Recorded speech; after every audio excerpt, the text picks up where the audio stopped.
Millions of years ago, Lucifer led a rebellion against God, only to be cast out of heaven as punishment. He plummeted straight into hell, where Archangel Michael chained him to a massive rock, sealing him away with his own sword. Before departing, Michael heard Lucifer's chilling vow: one day he would return as God's equal. Over the centuries, Lucifer gathered demons to aid in his revenge, while his worshippers built a villa around the chasm where he had fallen, awaiting his resurrection. Fast forward to the year 2022. In Italy, an ambitious art historian named Laura is determined to write her thesis on how the great Italian artists may not have truly believed in the celestial beings they depicted. However, her professor strongly disapproves, claiming her perspective insults Italy's cultural heritage. To make matters worse, he suggests discussing the matter privately at his apartment, making Laura uncomfortable enough to flee. Soon after, Laura meets Father Marconi, who grants her a special pass, allowing her access to all exhibitions in his cathedral, including the revered Shroud of Turin, which holds traces of Jesus' blood. As he gives her a guided tour, Marconi leads her to their latest prized exhibit, a magnificent statue of Archangel Michael defeating Lucifer. Their conversation drifts into the nature of evil before Marconi leaves her alone to sketch the statue for her thesis. As Laura works, she begins hearing faint whispers of her name, though there is no one else in sight. Brushing it off as a trick of her mind, she continues drawing. Meanwhile, a raven flies into the cathedral, landing by the entrance before transforming into Liz, who silently joins the final group of visitors. Unlike the others, she slips through a restricted door, a move that doesn't go unnoticed by the security team monitoring the cameras. Making her way down the corridor lined with statues, Liz watches Laura from a distance, only turning her attention away when she notices something strange. Lucifer's face on the statue appears to move. At that moment, Laura, still on edge from the eerie whispers, glances around nervously, only to be startled by a raven tapping at the window. Seizing the opportunity, Liz stealthily steals Michael's sword from the statue's grip and vanishes. Moments later, a guard enters the hall and mistakes Laura for the hooded figure who had wandered away from the visitor group.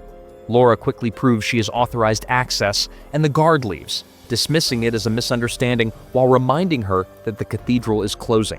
As Laura gathers her belongings, she fails to notice that Michael's hand on the statue has changed. When she reaches the main entrance, she realizes it has already been locked. Searching for an alternate exit, she retraces her steps back to the corridor, only to freeze in horror at the sight before her. Liz, now wielding Michael's sword, mercilessly slaughters the guard and beheads him. Overcome with terror, Laura flees, desperately seeking a hiding place. She slips inside a confessional booth, peering through the wooden lattice just in time to see Liz using the guard's severed head to disable the security system. Without hesitation, Liz strides toward the glass case that houses the Shroud of Turin.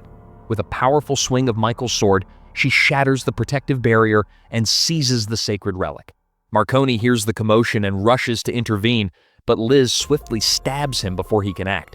As he collapses, Liz's henchmen arrive to secure the shroud. On their way out, Liz catches sight of Laura in the booth and orders her men to capture her.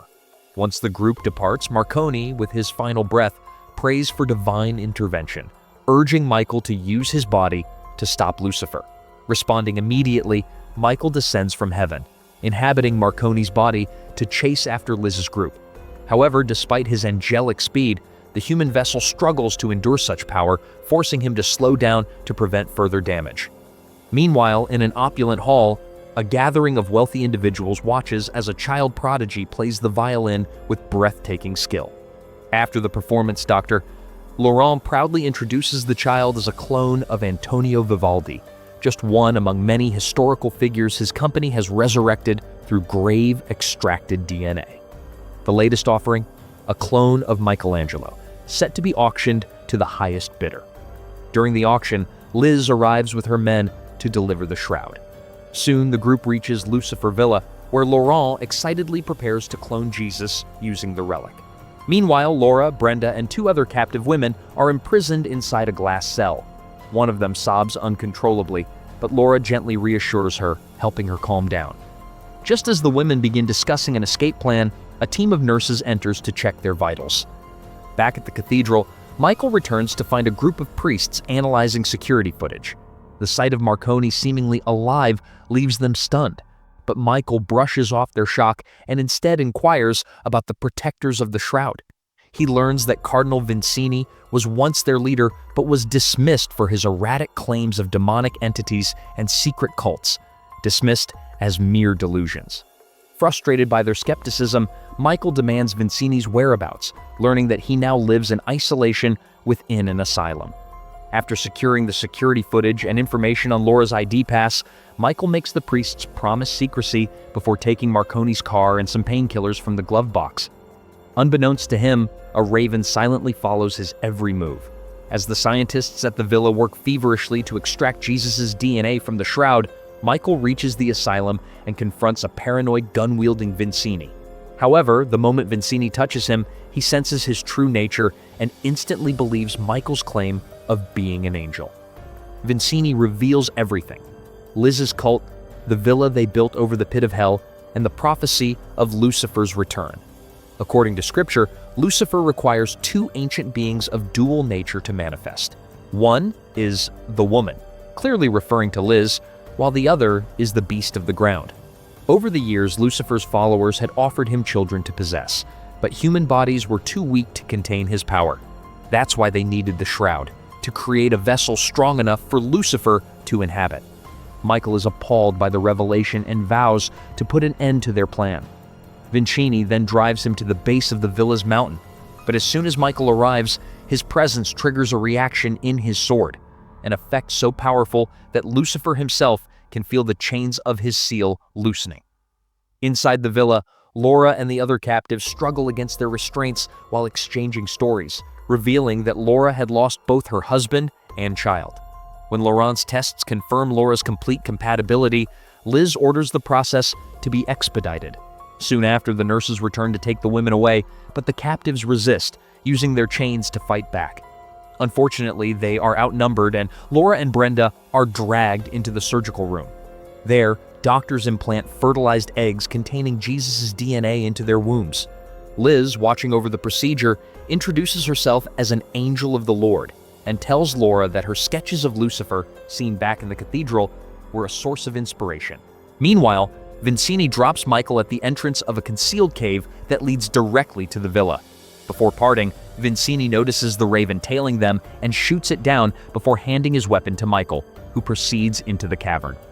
Inside the villa, the ritual begins. Laura and Brenda, now dressed as brides, are shackled to a pillar before the gathering of Lucifer's worshippers. Soon, the beast of the ground emerges, placing the women in an enormous birdcage, which is then lowered into the well that guards the gateway to hell. As the ritual progresses, demonic entities swarm the cage, holding the women down while Lucifer sheds his physical form, transforming into pure essence before entering Brenda through her mouth. She writhes in agony but ultimately succumbs, her body unable to withstand the possession. Lucifer then abandons her lifeless form and enters Laura instead. This time, the possession is successful. She survives unscathed. Emerging from the well in a trance-like state, Laura is presented by Liz as the chosen one and escorted to a new glass chamber equipped with a bed and medical monitors. When Laura questions what is inside her, Liz smiles and tells her, "A better Jesus." Meanwhile, deep inside the cave, Michael finally reaches a steel door. Without hesitation, he blasts it open and enters the villa. His arrival does not go unnoticed. Guards immediately engage him, and though Michael attempts to fight, a bullet finds his shoulder. Enduring the pain, he swiftly disables the guards, steals a uniform and access card, and sneaks into the laboratory. There, he retrieves the sacred shroud and scans the security feeds for Laura's location. Just as Laurent steps into the lab, Michael reacts instantly, shoving him against the table and demanding answers. But Laurent remains cryptic, stating only that he serves a new beginning. Without wasting time, Michael decides to sabotage everything.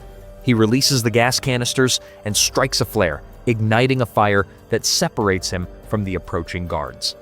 The building's fire alarm blares through the halls. Meanwhile, in her locked cell, Laura desperately pleads with the nurse to let her go, but he refuses. Suddenly, Michael storms in, knocking the nurse unconscious. Overwhelmed with emotion, Laura clings to him, convinced that Marconi is still alive. but her relief turns to fear as Michael becomes distracted.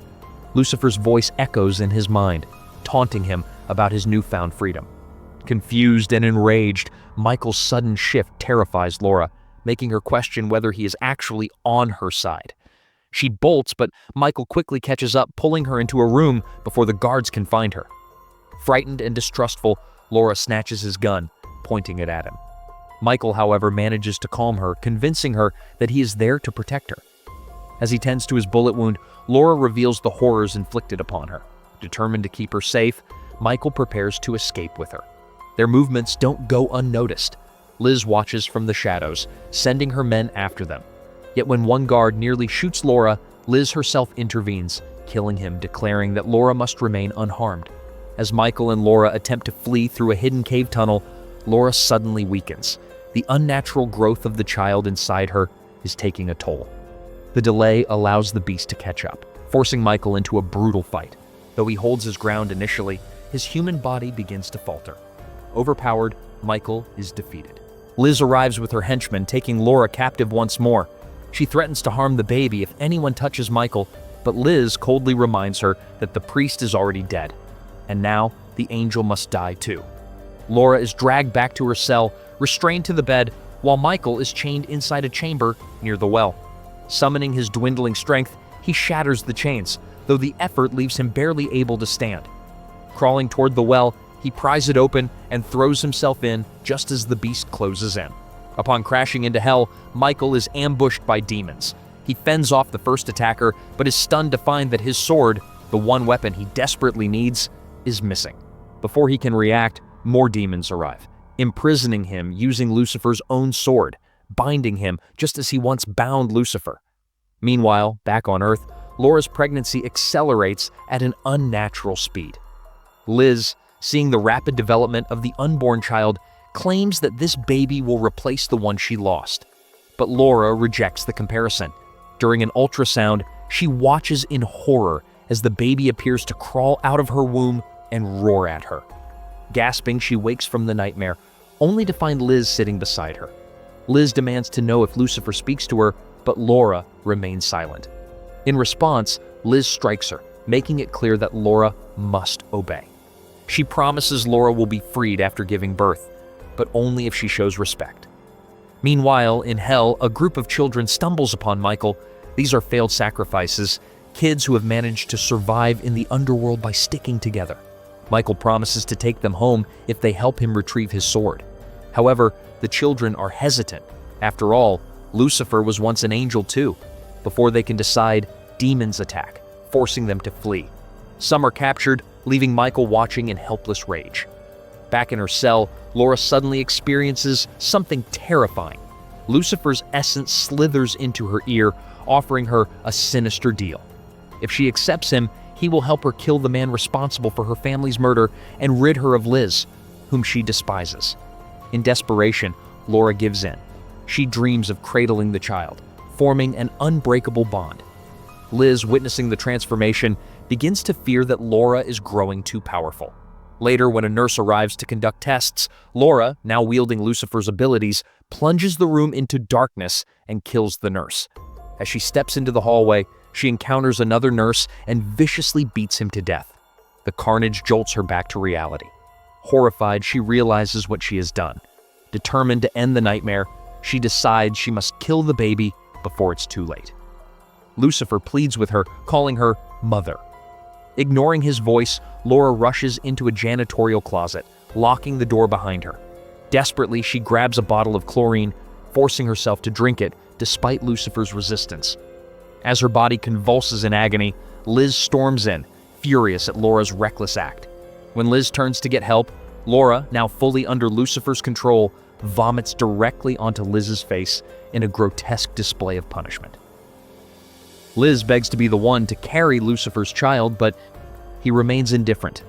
His only command is chilling. Once the birth is complete, no one must be left alive. Laura, now incapacitated, is placed inside a healing pod. Meanwhile, Lucifer's spirit briefly leaves her body, possessing a demon in hell to mock Michael, who watches, seething. However, this encounter convinces the children that Michael is their true savior. Understanding why God has allowed this to unfold, Michael finally gains clarity. The children, now trusting him, set out to find his sword. After searching through ruins, they recover it, only to be confronted by demons offering them their own freedom. The children hesitate for a moment, but ultimately choose to side with Michael, handing him his weapon. Empowered, he regains his celestial form and slays the demons. Vowing to return for the children, Michael ascends back to Earth in Marconi's body. Wasting no time, he retrieves the shroud before heading toward the facility. There, he finds Laura trapped in the healing pod. As he attempts to wake her, Lucifer's voice responds instead. Determined to save her, Michael pushes the pod into another room, but a nurse sees him.